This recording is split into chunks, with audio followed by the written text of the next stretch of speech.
तुम्ही पाहत आहात MCN न्यूज मराठी।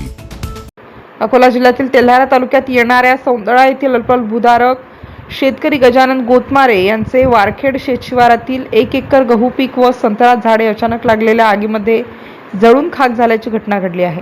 सदर शेतकऱ्याचे गहू पीक सध्या काढणीच्या तयारीत असताना अचानकपणे लागलेल्या या आगीत शेतकऱ्यांचे मोठ्या प्रमाणात आर्थिक नुकसान झाले आहे। त्यात सोबत गव्हाच्या शेजारी असलेली संत्र्याची 33 झाडे सुद्धा जळाली असून या अकस्मात घडलेल्या घटनेने शेतकरी हवालदिल झाला आहे।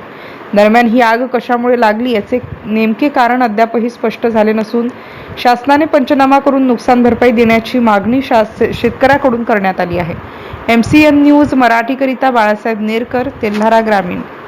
आज सौंदळा येथे वारखेड शेत शिवारात शिवार नंबर 56 क येथील सौंदळा येथील कास्तकार गजानन गोतमारे यांच्या शेतात लगभग 1 एकर ते 1.5 एकर गव्हाचं नुकसान झालं, म्हणजे जळला तो गहू। त्याच्यानंतर 35 झाडं संत्र्याचे जळले।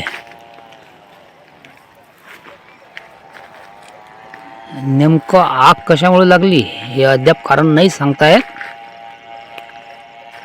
सविस्तर आपण त्या व्यक्तीकडून जाणून घेऊ। हे कास्तकार गजानन भाऊ, हे कसं काय झालं, म्हणजे तुम्हाला कसं काय समजलं, काय समजलं?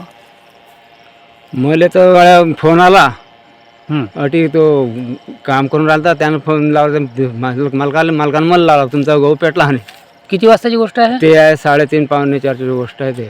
बर, मग तुम्ही काय केलं? इथं आले धाव? आल्यावर आला, मग ते इजवला तो बरं पेटून राहिला तो। बरं ठीक आहे।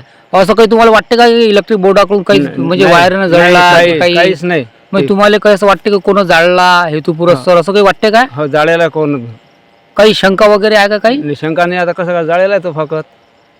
म्हणजे असं तुम्हाला ठाम निश्चित माहित आहे की तो जाळला गेला? तसा नाही जळला? नाही, तसा जळलाच नाही। बर ठीक आहे, काही हरकत नाही। तरी नुकसान समजा किती रुपयात होईल तुमचं? हे 60-70 हजाराचं आहे। बरं, आणि संत्र्याचे झाडं? बरं ठीक, काय हरकत नाही, ठीक आहे भाऊ।